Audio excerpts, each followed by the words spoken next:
2100 participants, 2 journées, 69 conférences, 4 tracks et plus de 90 speakers. Après une édition 2020 avortée pour cause de pandémie, le DevFest 2021 revient en fanfare sous le signe des retrouvailles et de son thème phare, le street art. Bienvenue dans le 7e épisode de Front-End Chronicles. Je suis Benjamin Ozano et je co-anime cet épisode avec Denis Souron.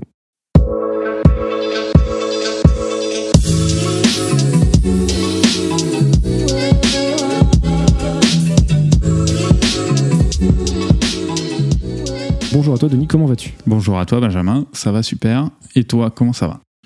Eh bien écoute, très très bien, je viens tout juste de voir la bande-annonce du livre de Boba Fett qui sortira le 29 décembre sur Disney+, et je t'avoue que je suis plutôt hypé. Tu vois, moi j'ai pas vu l'annonce et tu viens de me hyper aussi, donc à suivre. Trêve de plaisanterie, aujourd'hui on parle de quoi Denis ?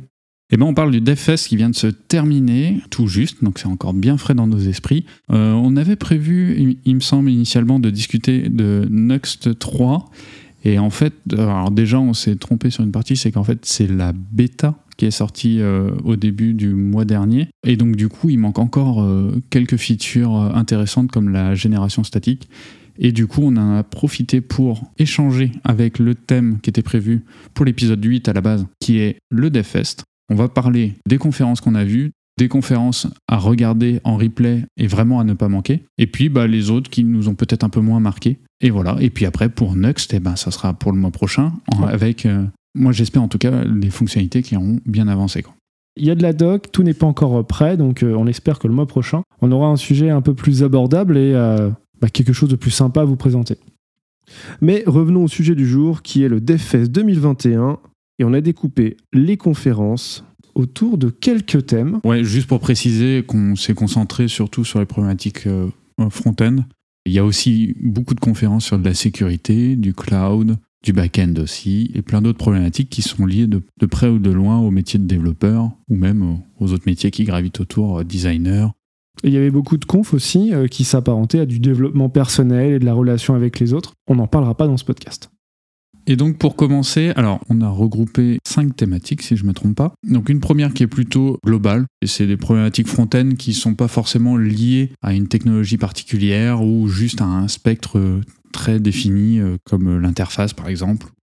On a ensuite une thématique qui nous tient pas mal à cœur, qui est une thématique autour de JavaScript. Et ensuite on a une thématique visuelle avec du CSS et une deuxième thématique UX/UI, où là on va regrouper les confs aussi. C'est quand même une problématique qui, moi je trouve, prend de plus en plus d'importance au niveau des développeurs. On n'est plus juste des personnes qui vont faire du code, qui vont faire du HTML, mais on a besoin d'avoir une sensibilité à l'UX, une sensibilité à l'UI aussi.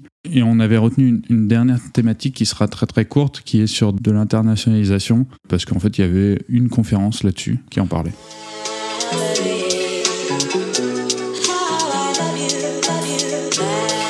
Donc, je propose qu'on attaque la thématique globale. Une conférence que moi, j'ai pas vue personnellement, mais qui pouvait être intéressante, c'est Component Driven Development. Je pense que ça doit vous parler à tous. Si ça vous parle pas, c'est des choses qui sont poussées par tous les frameworks actuels. Et donc, du coup, c'est l'idée de construire une application sous forme de composants, sous forme d'une arborescence de composants, avec des composants qui seront réutilisables et présents plein de fois dans notre appli, comme des boutons, et d'autres qui vont être présents qu'une seule fois dans notre application, comme ceux d'une page, par exemple. Donc Debbie O'Brien, qui est une conférencière internationale, elle a fait pas mal de talks sur son site web, on peut le voir, notamment autour des composants et de Nuxt.js. Elle a fait également pas mal de podcasts et d'interviews. Rien que ça, en fait, ça fait partie des speakers influents qui ont été invités à ce DevFest, et donc je pense que ça mérite quand même le coup d'œil. Oui, typiquement, moi, ça fait partie des confs que j'ai pas pu voir le jour J, et ça serait parmi les premières que je vais aller voir dès qu'on aura les replays. Enchaînons avec Art et Entropie, du chaos dans ton front-end. Alors, je crois que Denis, tu l'as pas vu celle-ci, par contre. Non, une deuxième conférence que j'ai pas vue. Décidément, on commence commence fort, on a très bien choisi nos sujets. Exactement. Alors, ouais, le titre paraissait intéressant, la description moyennement. J'ai préféré aller voir une autre conf, mais tu l'as vu du coup, je pense, Benjamin, c'est ça ? Oui, c'est ça. Alors moi, ça fait partie des confs que j'essaie de voir, en fait, qui sont un peu différents du 100% tech. En fait, cette année, je me suis rendu compte que toutes les confs qui étaient purement techniques ou qui touchaient un petit peu ce que je connaissais déjà, eh bien, soit je me suis un peu embêté, J'avais l'impression d'être vraiment à côté du sujet. Le speaker, il parlait très bien, mais voilà, je passais à côté des sujets. Et donc, ça fait partie des confs qui ont suscité mon intérêt et j'ai pas été déçu. Alors pourquoi ? Parce qu'en fait, ça fait partie également des confs où le fond rattrape la forme en termes de qualité. Le fond, c'est quoi ? C'est qu'en fait, on va parler du chaos engineering qui consiste à étudier le comportement d'un système face à des événements externes souvent peu probables, mais provoqués volontairement. Alors, un exemple tout simple, quand tu fais tes tests unitaires ou tes tests end-to-end, tu ne vas pas venir tester si ton serveur crache. Non, en général, non. Voilà, tu testes si ce que tu as fait fonctionne bien dans des conditions normales. Par exemple, crash de serveur, perte de DNS, ou encore, est-ce que ton site web ou ton application peut se charger sans CSS ? Ça va permettre de tester quoi ? La résilience de ton application. Si par exemple, là je reprends l'exemple du CSS, est-ce que tu considères que ton site web sans CSS c'est KO ? Ou est-ce que tu souhaites qu'il y ait un affichage minimal ? Ok, ouais. Des considérations, en fait, ouais, on va vraiment discuter du fonctionnement en mode dégradé, quoi. Je pense que c'est ça. Par exemple, est-ce que tu es sensible à ça ? Et si tu es sensible à ça, bah peut-être que ton CSS, tu vas le découper. Et donc, tu vas tester ta résilience. Par exemple, si on parle de la résilience de Netflix, quel est le but premier de Netflix ? C'est de pouvoir proposer une vidéo, ou en tout cas, quand l'utilisateur a choisi une vidéo, qu'il puisse la regarder. Si Netflix, il n'a plus de réseau, comment ça se passe ? On est toujours sur l'application, qu'est-ce qui peut encore se lancer ? Et en fait, ces tests-là, comme ils sortent un petit peu des sentiers battus, permettent de nous remettre un petit peu en question. Et il fait un excellent parallèle avec l'art ancestral japonais qui est le kintsugi, qui est une méthode de réparation des porcelaines et des vases avec une sorte de lac saupoudré de poudre d'or. Et en fait, il y a des super images, vous pouvez taper du coup kintsugi sur internet, vous voyez que cette cassure sublime en fait la porcelaine. Alors il disait aussi qu'il n'y avait pas de framework ou de choses qui existent aujourd'hui pour faire du chaos engineering dans le front-end. Oui, et puis je pense que c'est aussi sur des serveurs ou des applis qu'on manipule pas directement. Oui. Je pense typiquement à notre code front qui est hébergé sur un CDN. On va pas forcément agir ou même pouvoir agir en fait sur un CDN. Et je pense que ça peut être intéressant justement de creuser cet aspect-là et vraiment l'aspect de je me mets dans un scénario qui ne peut pas arriver. Ça nous force aussi à réfléchir à ce cas-là parce que en fait les cas qu'on prévoit, on les prévoit dans des tests, mais on est souvent démunis dès que si on fait une maintenance par exemple, on affiche une page 500 de maintenance pendant 10 minutes par exemple, et au moment de rétablir le service, il n'y a rien qui se passe comme prévu, qu'est-ce qu'on fait ? Et donc du coup, je pense que ça peut être une réflexion assez intéressante à pousser dans certains scénarios. Ouais. Je pense que côté global, on a fini et on va pouvoir attaquer les confs avec thème un peu plus JavaScript, en tout cas des technologies JavaScript.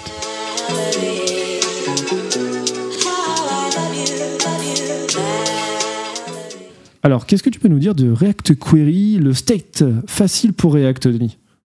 Eh bien, pas grand-chose malheureusement parce que je ne l'ai pas vu, c'est pas une librairie que j'utilise et je fais pas forcément beaucoup de React, mais le peu que j'ai pu en comprendre, c'est que ça s'apparente à tout ce qui existe, tout ce qui pourrait exister par exemple côté Angular avec le transfert cache, donc qui permet de transférer des données de votre serveur vers votre browser.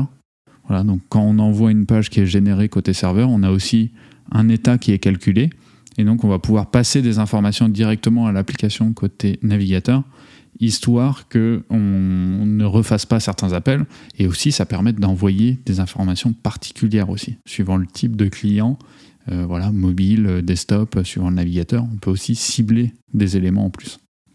Alors je te rejoins sur le côté je ne l'ai pas vu, parce que je ne l'ai pas vu non plus. Comme tu l'as dit, en fait React, même si j'en fais un petit peu, c'est pas forcément mon framework de prédilection. Mais effectivement, c'est des confs. Alors là, c'est plus sous un format quickie, donc 15 minutes. Et c'est dit niveau intermédiaire. Donc effectivement, plus abordable pour des gens qui ont fait du Redux, du Mobix ou du contexte API. Voilà. Là, par contre, Denis, je sais que tu vas pouvoir en parler parce que tu as été la voir, c'est Vite, le Webpack Killer. Alors moi, je ne l'ai pas vu, justement, j'ai hâte de savoir ce que tu en as pensé. C'est une conférence pour laquelle j'ai hésité à aller, non pas parce que le sujet n'est pas intéressant, mais plutôt parce que ça ciblait les débutants. Et donc ça m'a fait un petit peu peur, et j'avais raison d'avoir peur, parce que même si la techno est très intéressante et prometteuse, En fait, moi, j'ai trouvé que la conférence n'allait pas forcément assez loin. Alors, oui, bien sûr, on nous montre la mise en place de l'outil, on nous montre des exemples, mais c'est vrai que moi, j'ai été un peu déçu là-dessus. Alors, peut-être expliquer quand même de quoi ça cause. Donc, Vite, c'est un bundler, donc, comme Webpack ou Rollup. Et du coup, Vite, qui s'annonce comme un game changer, en fait, dans le milieu.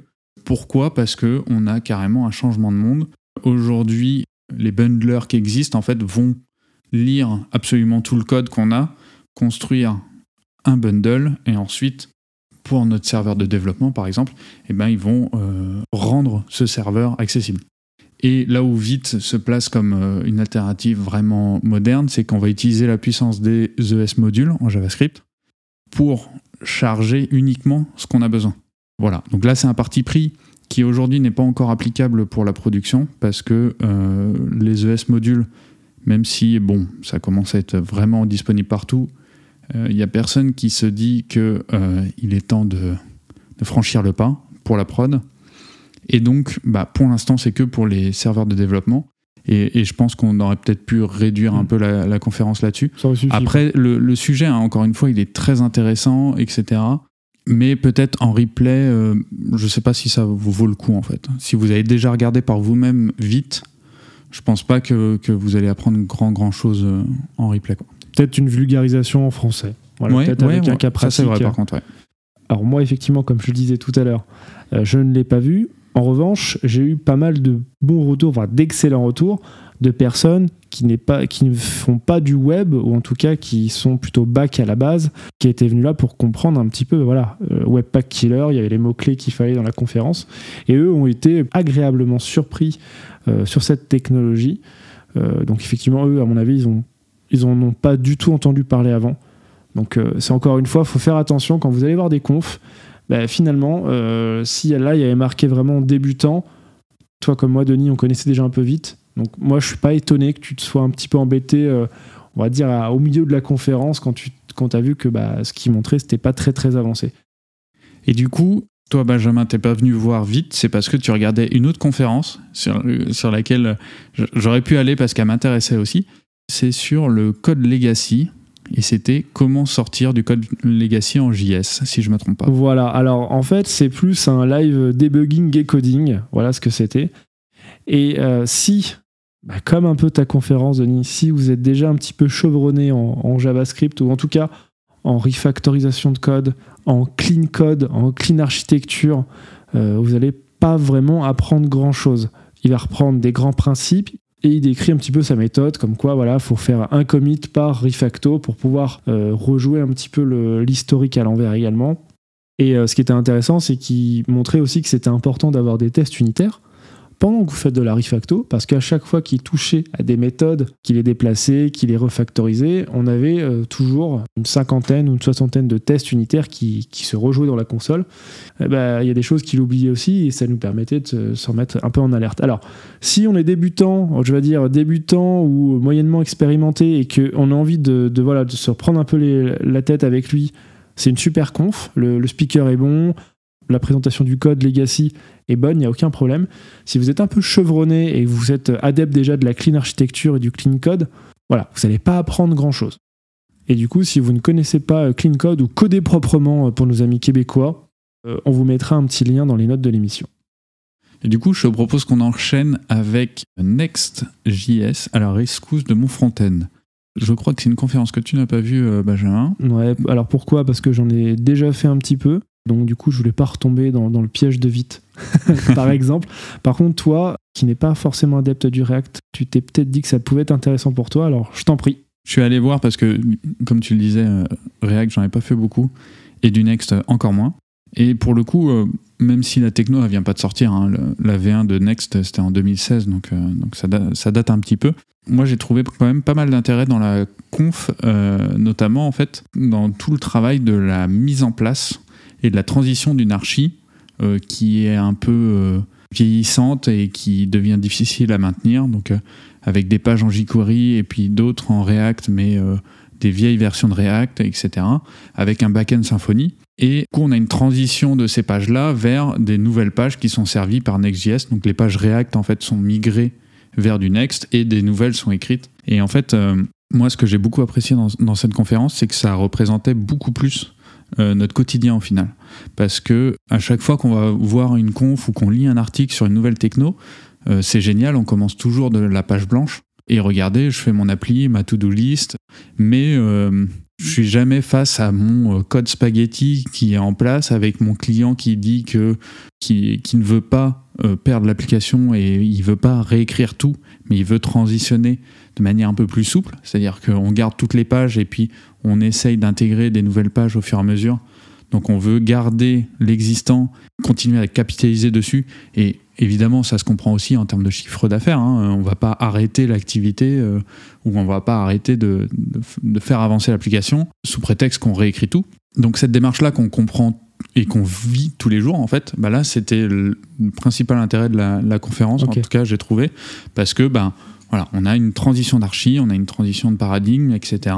Et donc, on nous apprend 2-3 éléments en Next, mais on nous apprend aussi le mindset à avoir pour faire une transition douce et ce qui permet de garder de l'activité et de garder de l'existant, en fait. C'était pas du coup principalement posé sur Next, mais comment Next pouvait nous aider à migrer finalement. Voilà, c'est ça. En fait, c'est que et c'était le speaker en fait était clair dessus. Hein. Il n'était pas là pour vendre Next. Hein. C'est une solution qui a déjà fait ses preuves. Et même moi qui ne fais pas de React fréquemment, j'en ai déjà entendu parler plus d'une fois et je sais très bien que c'est viable. Et justement, là, l'idée c'était plutôt ok, on a un élément sur lequel on sait qu'on peut se baser. Mais comment on va vers lui, en fait. Comment on transitionne et comment on y va par étapes, quoi. Passons à la conf suivante qui était Vue 3 et son écosystème. Alors effectivement, quand j'ai lu le nom de cette conf, ça me parlait un petit peu, beaucoup même, mais j'ai quand même décidé d'y aller, ce qui n'a pas été ton cas du coup. Pourquoi, Denis ? Non, alors moi j'y suis pas allé. Alors déjà, si vous nous suivez un petit peu en dehors du podcast, en fait, avec Benjamin, on a fait un talk qui s'appelle Hunter the Vue.js, qui est disponible sur YouTube. Et du coup, en fait, j'avais peur de retomber en fait dans les choses que j'ai présentées.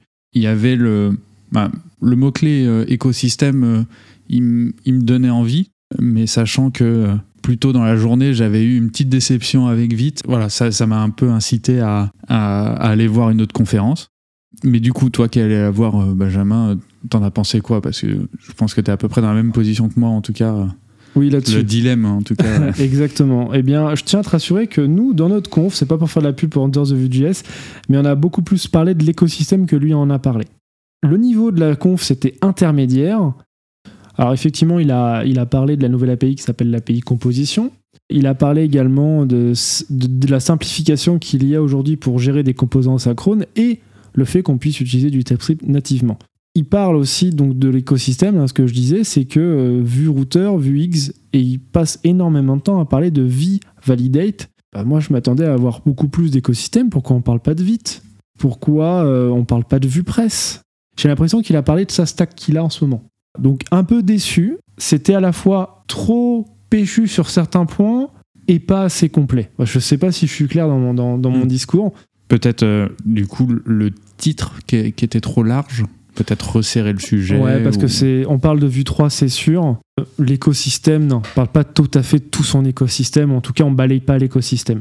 Ouais, ça nous arrive quasiment toujours à chaque édition d'avoir une ou deux conférences où en fait le contenu ne matche pas complètement avec le titre. Et c'est vrai que c'est assez frustrant en fait sur le coup. C'est ça. Même si le sujet peut être très très intéressant. Ouais. Et enfin, dernière conf qu'on a retenue dans la catégorie JS, c'est retour d'expérience sur Remix. Denis, tu ne l'as pas vu ? Non. Je ne l'ai pas vu non plus. Et on ne connaissait pas parce que c'est un framework React avec du server-side rendering qui est sorti en bêta le 29 avril de cette année, qui est en preview déjà depuis l'année dernière. Donc c'est intéressant de le savoir. Je pense que vous, développeurs React, ça peut vous intéresser. C'était une conf, même j'ai partagé avec plusieurs devs ensuite, qui était plutôt intéressante. Je vous propose de voir ça pour vous, hein, dans les replays. Je pense que c'est vraiment une conf à aller voir.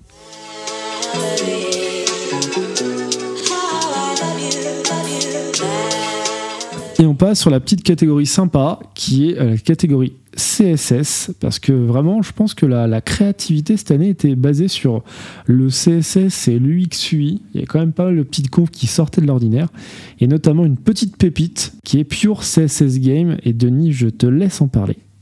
Donc une conférence assez originale, moi j'ai trouvé en tout cas, et moi ce que j'ai retenu, c'est que c'est pas forcément la conférence qui va vous rendre meilleur en CSS. Par contre, on a vraiment une explication d'étape en étape de comment un jeu, en fait, le speaker explique comment il a construit un jeu et comment il résout les problématiques une par une. Et au début, je ne m'attendais pas à ce qu'il nous explique toutes les embûches qu'il a eues, mais en fait, c'est vraiment ce qu'il a fait pendant la conférence. Et donc, c'était vraiment rigolo. Et le plus marquant, en tout cas, moi, ce qui m'a marqué le plus dans la conférence, c'était que au final, le jeu qu'il a construit avec du HTML et juste du CSS, il y a un assez bon support des navigateurs. Il utilisait vraiment à 100% la puissance du HTML, les interactions qu'il avait avec le CSS. Et moi, j'aime bien comment il a planté le contexte. Déjà, il avait le smile, il était super vivant sur la scène, c'était top. Et du coup, le contexte était que confinement oblige, il fallait trouver des activités. Et du coup, lui, il s'est dit, tiens, et si je faisais un jeu pendant mon week-end, mais qu'avec du CSS et du HTML. Deuxième conf qui sort un petit peu de l'ordinaire, c'était développer des applis web pour les foldable devices. Est-ce que ça te parle déjà, un foldable devices, Denis ? Oui, je pense que ça me parle, ça doit vous parler aussi. Hein. Ça va surtout concerner le milieu du mobile. Donc voilà, les derniers téléphones Samsung qui se plient, par exemple. Et il y a déjà, il me semble, des flags qu'on peut activer dans Chrome pour pouvoir changer la résolution en preview, etc., pour avoir une vue sur plusieurs écrans. J'aimerais te poser quand même une question, Benjamin. Est-ce que tu penses que c'est le futur ? Le côté pliant, je ne sais pas. En tout cas, pour moi, ça, c'est une véritable innovation. On critique telle ou telle marque, que ce soit Samsung, que ce soit Apple, sur le manque d'innovation, mais que dès qu'on sort de ces sentiers battus, donc pour le Fold 2 et le Fold 3, donc qui est le téléphone pliant de Samsung, ou bien le Flip, et ça ouvre du coup une nouvelle façon d'interagir avec son smartphone, les gens nous disent « Oulala, attention, j'utiliserai jamais ça ». Alors, vous voulez de l'innovation ou pas ? C'est la question. Alors, on aime ou on n'aime pas, ça, c'est pas le souci. Par contre, c'est innovant. On sort d'un fonctionnement.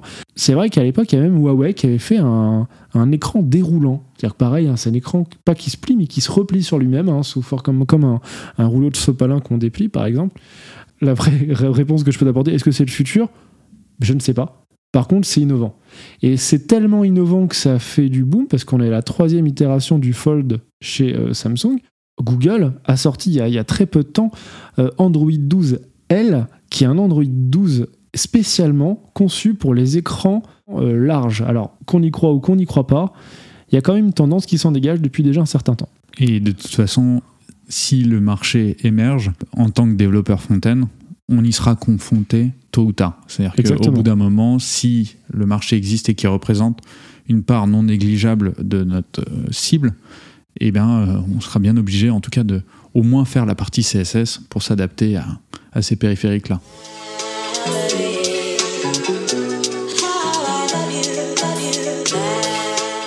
Et donc, c'était tout pour les 2 conférences qu'on avait remarquées au niveau CSS. On reste dans le thème du visuel ou au moins de l'interaction avec l'utilisateur et on va parler un peu du XUI avec une première conférence qui, je pense, devrait vous parler à tous. Dans la même veine qu'au tout début, on a parlé de Component Driven Development, là, on va parler de Design System et donc avec un petit guide pratique pour commencer son Design System. Donc une conférence assez accessible. Donc moi, c'est une conférence que j'ai pas vue. Benjamin, je crois que tu l'as pas vue non plus. Non, encore une fois, je suis désolé. Il y a peut-être la moitié des confs qu'on vous donne qu'on n'a pas vu. C'est qu'il y avait énormément de confs qui étaient intéressantes à côté et qui n'étaient pas forcément du web. Mais celle-ci, elle s'adresse principalement aussi aux débutants ou aux personnes qui ont juste entendu parler Design System, mais qui n'ont jamais mis la main dedans, ou en tout cas vu à quoi ça ressemble. Et donc du coup, c'est pas une conf de prime abord qui allait m'intéresser. Par contre, oui, je la regarderai aussi en replay, savoir si j'ai rien loupé. Je te propose d'enchaîner sur une deuxième conf qui est un peu dans le même thème, qui est la dette UI. en finir avec les interfaces jetables qu'on a vues tous les deux, puisque la personne qui était développeur, qui n'est pas développeur, qui est designer UX UI, parle également de design system dans son talk. Ouais, et au niveau des méthodologies, il utilise aussi parce que tu disais qu'il était pas dev, mais il a un passé de dev. Voilà. Et du coup, il utilise aussi la terminologie et aussi les pratiques. Donc, il parle de det UI, comme nous, on pourrait parler de det technique. Et voilà. Et puis après, on va creuser sur est-ce qu'on a des interfaces ou des éléments qu'on va jeter, comment on réutilise, comme nous, comment on peut réutiliser du code, factoriser du code aussi. Et donc là, l'idée revient un peu...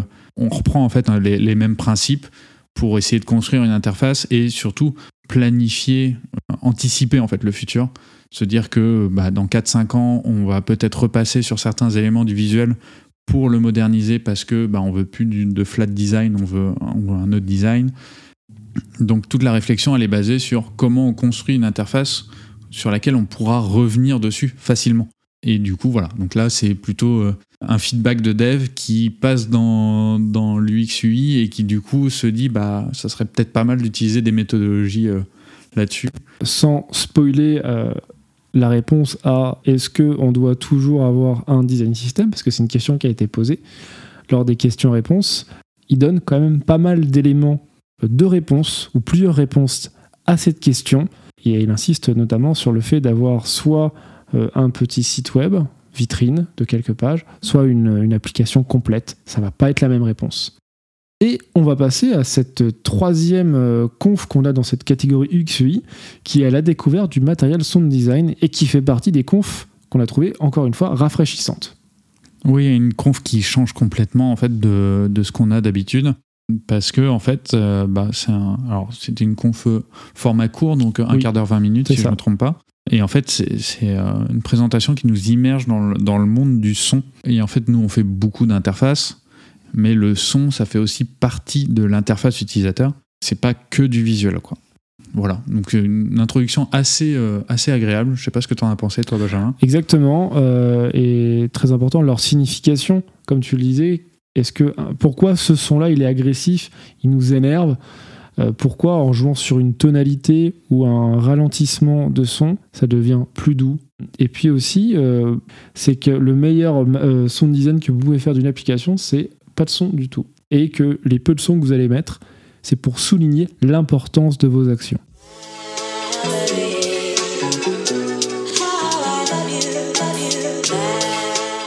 Et du coup, on arrive à la fin de ce résumé des confs web et front-end.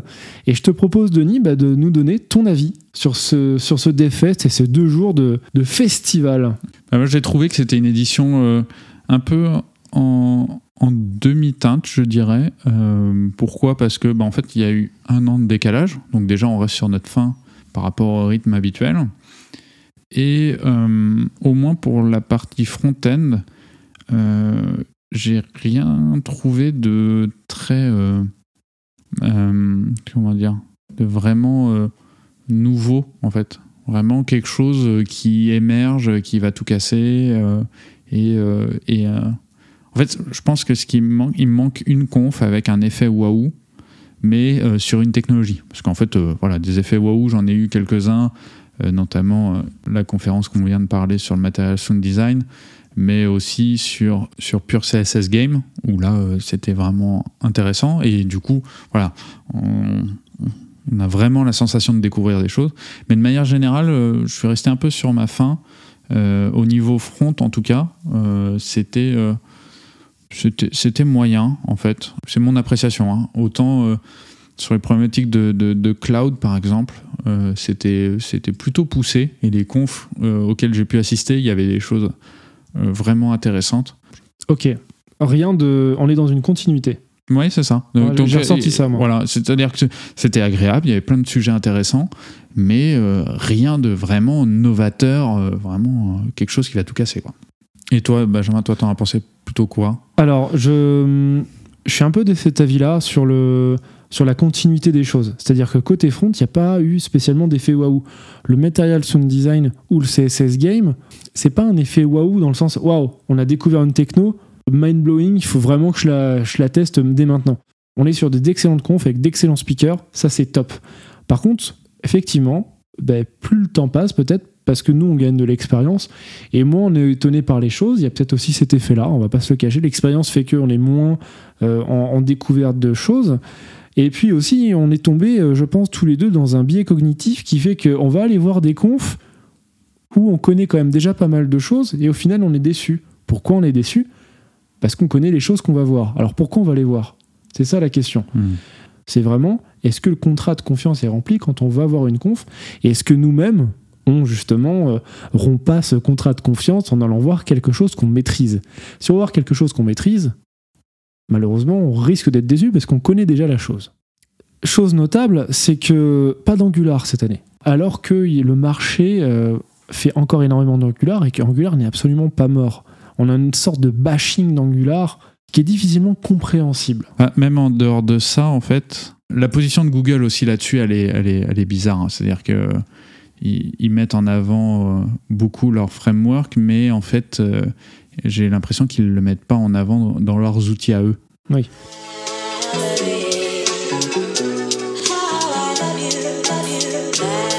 Du coup, merci Denis pour cet épisode. Normalement, quand le podcast sortira, soit les vidéos en replay sont déjà sorties, soit elles vont sortir, puisqu'on nous avait dit que les replays seraient disponibles 2 semaines après la fin du DevFest. Donc ça tombe à peu près à point nommé. Vous pouvez nous retrouver sur quasiment toutes les plateformes de podcast, Spotify, Apple Podcast, Google Podcast. Je leur dis encore Amazon Podcast ou musique. Le mot de la fin, Denis, je t'en prie. Le mot de la fin, c'est très simple. Allez voir des conférences, au moins en replay, et sinon, au mieux en présentiel. Franchement, ça vaut le coup. Et ça nous enlève un peu les œillères projets. On découvre d'autres problématiques. On découvre aussi des speakers qui sont très impressionnants en termes d'acting et de la manière dont ils vont nous mettre à l'aise. Donc profitez-en, c'est une ressource extraordinaire qu'on a dans notre métier et qui n'est pas présent dans tous les métiers. Donc essayez d'en profiter au maximum, c'est vraiment top. Eh bien, on vous dit maintenant à la prochaine. À la prochaine pour du Nux cette fois-ci. Ah, gros spoiler alors. Ah bah ce coup-ci, on n'a plus le choix là. Allez, salut, à la prochaine. Salut.